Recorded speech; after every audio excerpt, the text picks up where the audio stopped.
Tilen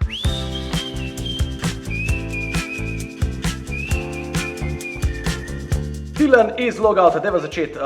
Koliko časa si na spletu? Zdaj ljudje dnevno prek zaslona komentiramo, lajkamo, scrollamo, delimo svoje življenje z drugimi, to počnemo non-stop, to počnemo toliko, da izgubimo že občutek za čas. Ko se enkrat priklopimo na družbena omrežja, čas kar gre. Ne vem, če greš pred spanjem gor, kar naenkrat je ura polnoč, ko si dojo, jaz sem bil pa zdaj 3 ure na Instagramu. Vsi se mi zdi, da smo danes kar mal ali pa zelo zasvojeni. Zdaj, občutek imam, zdaj, a je to tako ali ne, boš ti povedal, ampak se mi zdi, da je kar malo podobno kot z odvisnostjo od nedovoljnih substanc. Enostavno te posrka vase in si nemočen. Drži, zelo blizu, zato ker se vključuje določena področja v možganih kot pri substancah, čeprav govorimo o nekemičnih zasvojenostih. Najprej bi mogoče rad povedal, da so razdeljeni v 3 kategorije, na uravnoteženega uporabnika, prekomernega uporabnika in pa zasvojenega uporabnika. Mogoče samo na hitro, kaj je razlika med temi tremi. Kdor je uravnotežen uporabnik, ima vsa svoja področja v življenju v tehnici, v ravnotežju. Prekomerni uporabnik, pri prekomernem uporabniku se začne dogajati, da začnejo določena področja dobivati manj, pozornosti druga več in ker naenkrat se določene pomembne stvari v vsakdanjem življenju začnejo zapostavljati. Ko pa ta digitalna aktivnost, ki je primarna, je to igranje, je to scrollanje po Facebooku, je to gledanje YouTube video, je to vloganje, ni važno, ko pa ta stvar postane primarna dejavnost v življenju in prestane preokupacija, to pomeni primarna skrb v vsakdanjem življenju, ostala področja v življenju pa manj, takrat mogoče lahko govorimo že v digitalni zasvojenosti, ki je nov pojem in v bistvu uradno opredelitev zasvojenosti je samo opredeljena kot gaming addiction oziroma zasvojenost z digitalnimi igrami. Pa mogoče par pomembnih vprašanj, bom kar po točkah, pred vsako bom povedal številko, da bo malo bolj jasno. 1, koliko časa oseba preživi na spletu. 2, kaj na spletu počne, torej kaj je vsebina spletne aktivnosti. Tretje vprašanje je pomembno, kaj posameznika motivira, da je na spletu. 4. vprašanje, katere psihološke potrebe oseba zadovoljuje. Najpogosteje se še vedno, se pravi, v ospredje prihajata 2 osnovni človeški potrebi, potreba po navezanosti, potreba po avtonomiji in zelo hitro pride v ospredje 3. potreba, potreba po kompetentnosti. Tukaj recimo je v ospredju so računalniške igre, otroci razvijajo svojo potrebo po kompetentnosti. In 5. vprašanje je, kako vpliva na ostala področja v njegovem ali njenem življenju in kaj se je na teh področjih spremenilo, to so pa področja spanje, prehrana, gibanje, šola ali delo, aktivnosti, hobiji, interesi, družinski odnosi, socialna mreža, torej prijatelji in pa počutje, torej občutki, razpoloženje, čustva. Zdaj, kaj me zanima, kaj pomeni uravnoteženje? Koliko ur na dan lahko še rečem, da sem uravnotežen, koliko ur na dan je ok, zdaj pa že malo preveč in koliko ur na dan je zdaj pa rabim rehab? Odlično vprašanje. Pred pol leta nazaj so bile narejene smernice. Poenostavljeno povedano, prej smo govorili 5 različnih, 10 različnih ali pa 100 različnih jezikov, kaj je prav, kaj je narobe, zdaj smo se končno uskladili. Ustvarili smo smernice in opredelili starostna obdobja, koliko je ustrezna količina časa za določeno starost.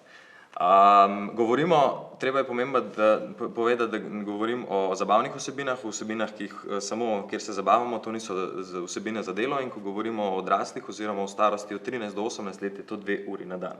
Potem se pa zmanjšuje na uro pa pol, na 1 uro, na pol ure oziroma do 2. leta popolnoma brez naprav, absolutno ne, zato ker bomo naredili več škode kot koristi. Je pa mogoče samo za fun fact, za intermezzo, tablica oziroma drsni zaslon je najboljši učni pripomoček od iznajdbe table in krede. Zakaj? Zato, ker otrok približno do maksimalno 1 leta starosti razvije pincetni prijem. Ko razvije pincetni prijem, lahko drsa po ekranu. Na drugi strani pri tej starosti ne more še uporabljati miške na zaslon, ne more pisati s kredo po zaslonu ali pa uporabljati svinčnika kot pisalo po listu, zapisati po listu. Zato je to najboljši učni pripomoček. Otrok že lahko pred 2. letom dejansko drsa po ekranu in se uči nekih spretnosti. Mogoče samo nekaj zanimivo.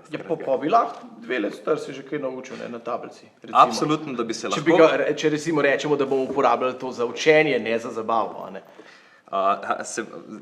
Bi se strinjal, ampak prepogosto pride do tega, da recimo začnejo potem starši uporabljati to kot varuško, zaslon kot varuško za otroka, da nehajo jokati, grejo v restauracijo, na kosilo, dajo otroku to zadevo prekomerni rabi, ali pa zelo hitro pride do tega, da otrok noče več jesti, brez uporabe risanke, brez uporabe naprave zraven. In velikokrat naredimo več škode kot koristi, predvsem je pa pomembno to, da otrok v prvem letu starosti, v prvih 2 letih starosti rabi človeški stik, rabi očesni stik z matero, telesni stik, toplino, objem. To je tisto pomembno, da se možgani razvijajo v pravi meri, v pravo smer. Ne rabi on ekrana, ki je pač neka tehnološka naprava. Čistko, jaz priznam, da verjetno sem malo odvisen, čist priznam.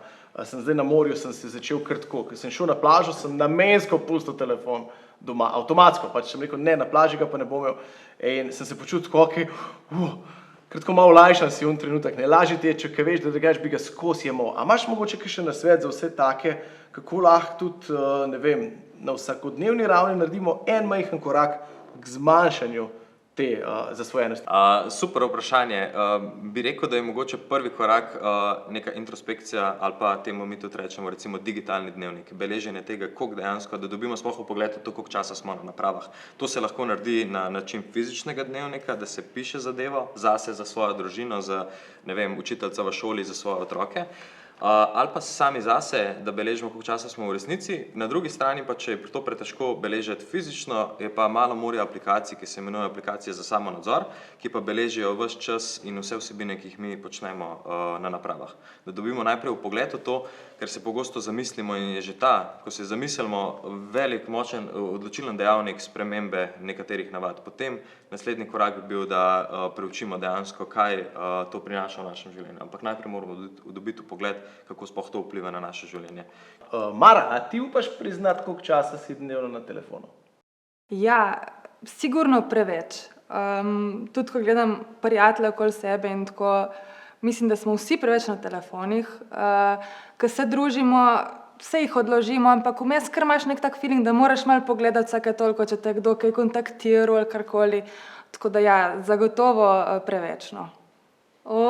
Sem šla zdaj pogledati v aplikacijo, tle Screen Time, in v bistvu sem povprečno na dan dobre 4 ure na telefonu, tako da kar slabo, ampak bo boljš. Tudi delam prek telefona, tako da mogoče tudi to lahko je tudi to lahko en izgovor, tako da ja.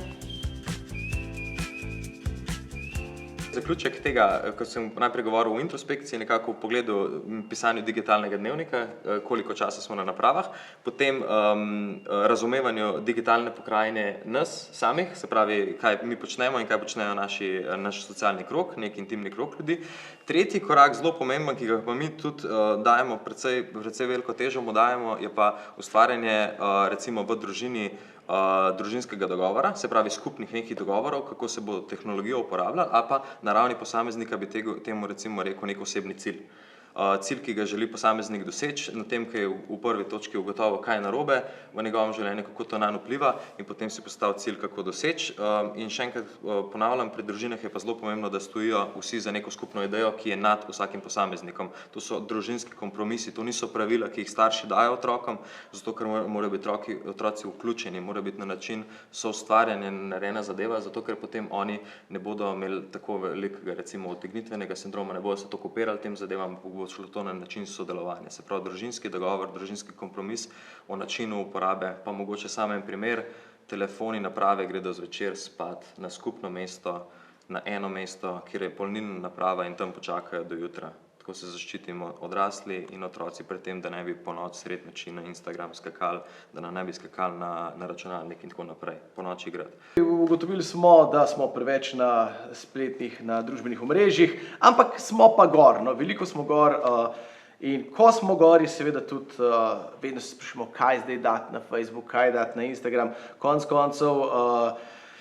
koncev smo tudi nekako odvisni od tega, ne? Ko nekaj daš gor, lahko te spravi v zelo dobro voljo, lahko te spravi pa v zelo slabo voljo, smo tudi odvisni od tega, ker gledamo, se pravi, objava nekoga nas lahko spravi v zelo dobro voljo ali pa v zelo slabo voljo. Se mi zdi, da smo lahko zelo pod stresom, da zelo vpliva na naše počutje, na dobro in slabo voljo, to, kar objavimo. Dobro vprašanje. Najprej bi mogoče začel s pomembnim stavkom, ki je nekakšno zlato pravilo interneta. da kar je enkrat na netu, je vedno na spletu in bo tam zavedno ostalo. Kaj to pomeni? To pomeni, da če tudi tehnološki giganti pravijo, da ne shranjujejo naših podatkov, jih shranjujejo in na drugi strani, ko dotična oseba vidi objavo na spletu, je lahko shrani na svoj računalnik. Zato to pomeni, da bo vedno ostal na spletu. Nekdo si zelo hitro to zadevo lahko shrani. Kateri so tisti glavni problemi, ki bi jih mogoče izpostavil v Sloveniji na tem področju? Absolutno. Najpogostejša oblika socialne anksioznosti FOMO, Fear of Missing Out, nadaljujemo malenkost kasneje, drugače pa mogoče nerealni lepotni trendi, ki se ustvarjajo, predvsem v ospredje jih postavlja Instagram.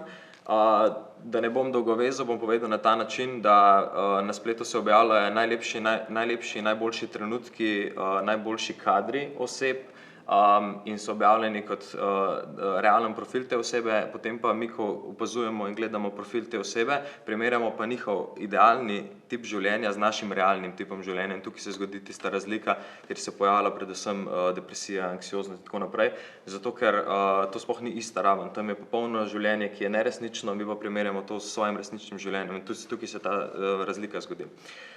Spletno nasilje med drugim zelo pomembno, zato ker je vsaka oblika nasilja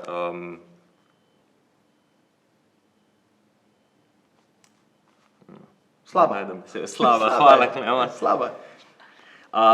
Najpogostejše oblike nasilja so nadlegovanje, žalitve, izsiljevanje, obrekovanje, potem pa še nekaj vezanih direkt, kot je prevzemanje identitete, lažni profili, razkrivanje zasebnosti in tako naprej. Sledijo lažne novice, malo morje lažnih, neresničnih novic po spletu kroži in pomembno mogoče na tem mestu omeniti, da je treba otroke in mladostnike naučiti digitalne pismenosti, to pomeni, da postanejo kritični uporabniki spletnih vsebin, da bojo znali prepoznati. Govori se tudi o pobudah vpeljave digitalne pismenosti v šole, se pravi spremembe kurikuluma, učnega načrta.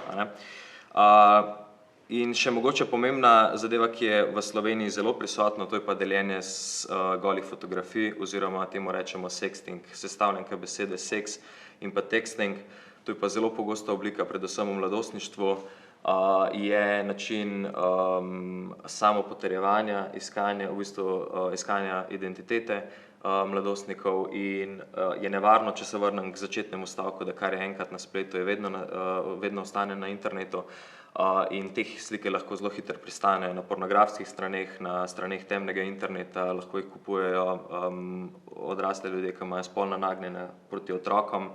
Temu v kontekstu digitalne tehnologije rečemo grooming, se pravi, da oseba s spolnimi nameni, ki je odrasla, proba pridobiti neke gole fotografije mladostnikov, otrok.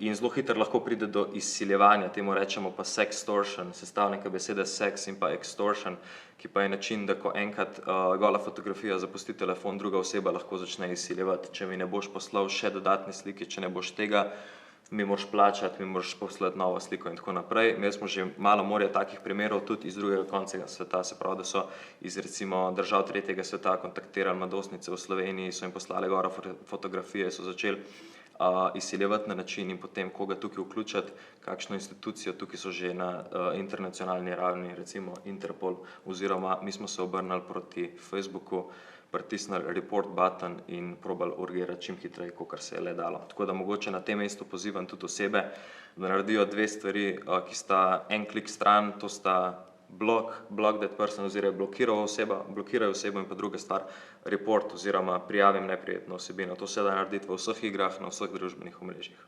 Mara, kako se pa ti počutiš, ko dobiš samo 300 všečkov namesto 1000?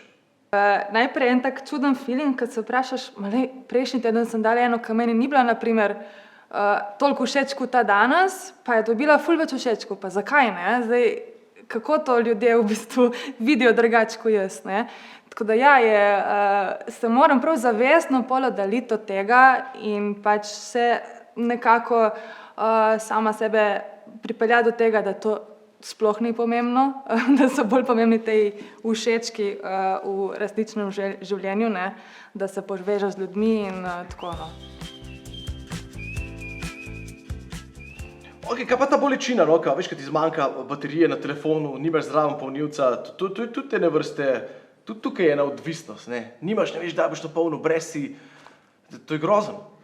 Absolutno, s tem sta povezana recimo dva pojava. Prvi je nomofobija, sestavljenka iz besed no more phone, ki je v bistvu občutek, ko enkrat nimamo več naprave, če jo pozabimo doma, pa če se nam izprazni baterija, bomo doživljali ogromno neprijetnih občutkov, ker ne bomo mogli biti prisotni. Drugemu se pa reče sindrom fantomskega vibriranja, če v slovenščini povem, to je pa tisti pojav, ki se nam zgodi, ko imamo občutek, da nam zavibrira telefon, da dobimo obvestilo, klic, SMS, pa se v resnici to ne zgodi, zato ker je to ponavljajoče dejanje recimo v tistem žepu, da tudi ko se to ne zgodi, imamo občutek, da se nam ta zadeva dogaja. To je v bistvu tudi nek tak del tega FOMO kompleksa, ne? Smo rekli fear of missing out. Sicer je ta fear of missing out, to je v bistvu po domače, da nam kaj zamudil, ne, bi lahko slovenski rekli. A to je v bistvu že od nekdaj, ne? To je v bistvu že iz časov naših babic, ampak takrat je bil ta FOMO bolj zdrav, ne? To je bilo pomeni, da so babice sedele pred bajto na klopci in gledale vse, kar grejo meni, da ne bi kaj zamudile. Zdaj pa v bistvu to se predstavlja na internet. Popolna resnica, to ni noben nov pojav, samo da smo dali pač neko besedo in se zdaj uporablja ta izraz FOMO, ne? Ampak ni nova zadeva, absolutno da ne. Je pa res, da družbena omrežja potencirajo to zadevo, spravljajo na absolutno novo raven. In recimo ljudje argumentirajo kot glavni razlog, zakaj ne zapustijo družbenih omrežij FOMO. Zato, ker bojo imeli občutek, takoj bodo dobili občutek, da zamujajo ogromno, da zamujajo vse mogoče. Kar nekaj ljudi je že razširilo svojo zgodbo na način, kakšne občutke so doživljali, ko so pa enkrat že zapustili družbena omrežja, kako težko je bil tisti začetno prehodno obdobje, kako iti preko tega, da zamujamo stvari. Mogoče čist na drugo stran govorimo o izrazu JOMO, ki pomeni the joy of missing out, se pravi veselje ob tem, da nismo prisotni ob eni zadevi, in to je nasprotje FOMA. Se pravi, da postavimo na tehtnico, kaj so prednosti, slabosti dogodka, ki ga zamujamo, in kaj so prednosti in slabosti situacije in trenutka, v katerem smo mi zdaj. O tem govorimo kot pojavu, odločitvi JOMO, bomo rekli, the joy of missing out, in je ena izmed takih strategij, ki jih mi priporočamo. Druga stvar je recimo digitalni detoks ali e-post, mu mi tudi rečemo, v smislu tega, da se odmaknemo od naprav, da se malo umiri zadeva, da naredimo distanco od družbenih omrežij in takrat dobimo mogoče čas za introspekcijo, za vpogled samega sebe. Mara, ti si že kdaj naredila načrtno digitalni detoks, si imela že kdaj kakšen daljši post od naprav? Ja, po moje skoraj vsak pride do tega, ker se rečemo ukvarja, no, na en način s tem. Sicer se je to pri meni zgodilo kar par let nazaj že in v bistvu je bilo to na Facebooku. Sem se deaktivirala, tako da so rekli prijatelji, da nisem obstajala eno leto, ampak v bistvu zdaj, ko razmišljam za nazaj, se sploh ne spomnim, da bi bilo moje življenje toliko drugačno po pravici. Sem mislila, da bo to večji šok. Zdaj sigurno, no, sem z Instagramom bolj vpletena v ta socialna omrežja, tako da vsake toliko mislim, da je fajn, da bi si tudi jaz vzela kakšen mesec brez Instagrama, ampak zaenkrat priznam, še nisem. Kaj pa narediti, ko mogoče začutiš ta občutek, zdaj pa zamujam dogajanje na Facebooku, na Instagramu, zgleda, da sem dobil tale FOMO. Kaj je prvi korak, ki ga lahko naredimo k ozdravitvi, k boljšemu življenju, k manj tega fear of missing outa, torej, da se malo ozdravimo sami pri sebi? Torej, ko dobimo občutek, da nekaj zamujamo, je zelo pomembno osredotočiti se na pogledati svoje sprožilce. Kaj je bil sprožilec tega momenta? Običajno je to povezano z čustvi, asociacijami in spomini. In pri tem se mi zdi zelo pomembno, da si postavimo določena vprašanja, ki bi jih dal recimo v kontekst samoraziskovanja. Se pravi, ta vprašanja bi bilo pa mogoče, zakaj si želim biti tam, kjer trenutno nisem? Si v resnici želim biti tam ali le zato, ker tam nisem, pa vem, da mi je doma bolje? Bi se počutil enako, če bi za ta dogodek, kjer nisem, izvedel dan kasneje, teden kasneje ali še dlje časa kasneje, ne točno sedaj, ko se zadeva odvija, recimo, če je bila slika objavljena na Instagram in jo je oseba videla. Je med temi osebami katera oseba, zaradi katere so se moje občutki izključenosti še povečali? Ali sem bil namenoma nepovabljen oziroma nepovabljena, kljub temu, da sem del te družbe? In pa še nekaj pomembnejših vprašanj. Kaj je bil sprožilec tega početja? Si v resnici želim biti tam ali le zato, ker me ni? In kaj tem ljudem predstavljam jaz? In kaj oni predstavljajo meni? A pa se ti zdi, da je pandemija potencirala uporabo tehnologije pri mladih? Vse družine, ko pridejo k nam na prvo svetovanje, ki mu rečemo uvodno srečanje, je to v bistvu eden prvih stavkov, ki ga spregovorijo. Veste, ko se je začela korona, ko se je začelo šolanje daljavo, smo kupili novo napravo, novo tablico, nov računalnik, zdaj je njegova, od sina je, kar naenkrat je bila čas za napravo 1 uro, potem je bilo uro pa pol, 2 uri, kar naenkrat so začeli igrati med šolo po noči in smo izgubili nadzor. In zdaj smo prišli k vam. To je v bistvu zelo pogost stavek, ki ga spregovorijo starši, ki so izčrpani, ki so obupani, mame, ki objokane pridejo, ki nas objokane kličejo, da izgubljajo kontrolo nad svojim življenjem, svojo družino. No, zdaj sva pregledala majčkeno bolj tehnične stvari, ampak imamo pa tudi fizične posledice tega, da smo skozi na internetu, da smo skozi na telefonih. Jaz priznam, meni se zdi, da že majčkeno bolj vrat diagonalo, da mi že majčkeno vrat naprej leze, ne vem, je to tudi lahko posledica tega, da smo preveč na telefonu. Se mi zdi, da imam glavo majčkeno bolj nadol zadnje čase. Dejstvo, absolutno. Gremo v bistvu od tega, da smo hodili po vseh 4, smo se počasi razvijali, smo postali pokončni človek, homo sapiens sapiens, do tega, da ponovno lezemo skupaj naprej v to sključeno držo. Absolutno. Na eni strani se nam ene mišice krčijo, če temu tako rečemo, povečuje se nam mišični tonus, to pomeni, da so vedno bolj zakrčene, zategnjene temu rečemo. To so sprednje vratne mišice, prsne mišice, to so upogibalke kolka, se pravi zato, ker smo ves čas v tem položaju, kjer so noge pokrčene, te mišice se krajšajo, krčijo. Na drugi strani so pa druge mišice, ki so na drugi strani, običajno na hrbtni strani telesa, šibkejše. Zato je treba te, ki sem prve omenil, mišice, ki so zakrčene, ki imajo povišan tonus, raztezati, na drugi strani pa druge mišice krepiti, zato da nas mišice lahko držijo pokonci. Recimo spomnim se že sebe, kako so nas v osnovni šoli popravljali na silo, so nas dvigovali, ampak na drugi strani niso vključili razmišljanja, da je treba imeti mišice okrepljene, da te lahko drži pokonci. Tako da, na hitro povedano, ene mišice razteza, druge mišice krepiti. Treba je celostno gledati na človeka.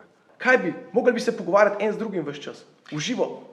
Točno tako, končno bi videli spet lokale polne ljudi, kjer se pogovarjajo eden z drugim, si gledajo v oči in se ne pogovarjajo preko družbenih omrežij, naprimer. Videli bi voznike, ki so skoncentrirani na vožnjo, ki ne gledajo v telefon in ne ogrožajo ostalih voznikov. Raziskave naj bi kazale študije, gre v smer, da so vinjeni vozniki manj nevarni kot tisti, ki gledajo recimo med družbeno omrežje med vožnjo. Na drugi strani ne bi gledali mladostnikov, ki hodijo po cesti, se pravi, ima enega otroka, ki gleda v telefon, ne gleda pred sabo in na drugi strani voznika. Jaz tukaj zelo hitro vidim en recept za katastrofo. Prepogosto vidimo starša, da je na telefonu, da drsa po ekranu, da je na telefonu, zraven pa otrok hrepeni po staršu, ga prosi, mami, sam nekaj ti imam povedati za iz vrtca, za iz šole, in starši ne slišijo oziroma gre skozi eno uho noter, skozi drugo ven. Otroci bi se mogoče spet najprej začeli, naučili brati iz knjig, ne najprej iz ekrana, kar postaja primarna dejavnost v zadnjem času. Se pravi, dajmo reči tako, ne. Treba bo vseeno v prihodnosti najti pravo ravnovesje med biti na internetu in ne biti na internetu. Ker konec koncev, so plusi, kot sva rekla, lahko to stvar izkoristimo sebi v prid, lahko nam pa tudi zelo oteži življenje, ne. In točno za to idejo tudi stojimo tudi mi.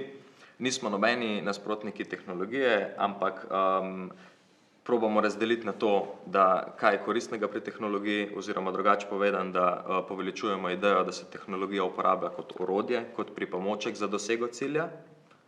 Super primer je GPS, naprava in aplikacija za dosego cilja, kako priti od točke A do točke B, na drugi strani pa ne direktno iti do cilja. Do cilja pomeni družbeno omrežje, zadovoljevanje naših potreb, ali pa recimo v igro spet zadovoljevanje naših potreb in tako naprej. Se pravi, uporablja tehnologijo kot pripomoček za dosego cilja in tukaj tudi mi stojimo. Super primer bi bil recimo ideje, za katero stoji Facebook, We Connect People, ki pravijo, da povezujejo ljudi. Res je, da mogoče na globalni ravni lahko povežejo osebo iz Slovenije z osebo iz drugega konca sveta, ampak na drugi strani bi pa, po mojem mnenju, v družinah, v pristnih medosebnih odnosih, ki so bližnji, v intimnih krogih, pa te stvari razdeljujejo, nas vlečejo bolj narazen in nas oddaljujejo eden od drugega. Manj je komunikacije, manj je čustev med starši, otroci, med partnerji in tako naprej. In na tej ravni, se pravi v ožjem socialnem krogu, nas pa definitivno vlečejo stran eden od drugega. Super, Tilen, jaz bom še vedno na Facebooku, še vedno bom na Instagramu, fajn je, ampak zdaj bom pa prav za 1 uro izklopil telefon, da bom imel mir. Tako da ful ti hvala za tale pogovor, super, upam, da si dal vsem toliko misel, da si dal meni. Hvala Klemen, hvala Mara, zelo prijetna družba in z veseljem se še naslednjič udeležim istega pogovora. Zdaj bi jaz povedala še eno svojo izkušnjo, no, glede Instagrama. V bistvu jaz sem začela s tem prav na začetku, ko ni bilo še prav tako, bi rekla, popularno, kot je zdaj. In so sledilci kar nekako spontano prišli, no, se je ta številka večala in večala. Zdaj sploh, ko sem zanosila, sem dobila še mnogo novih sledilcev, ker seveda vemo, da je ta klan mamic na Instagramu zelo močen.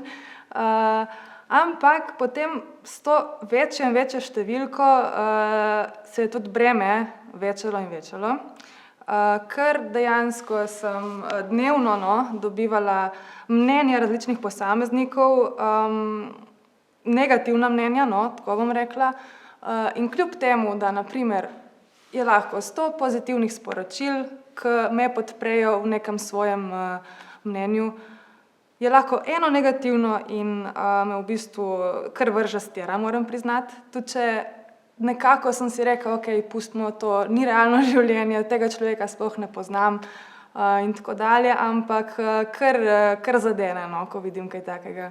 In se ne gre tukaj, da ne sprejmem neke konstruktivne kritike. Se je tudi to že zgodilo, da sem imela pol kar dolg pogovor s kakšnim sledilcem in sva se nekako strinjala na koncu.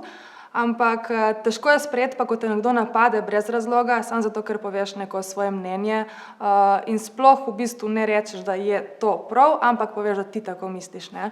In te ljudje vseeno napadejo, tako da to so stvari, ki so kar težke, no.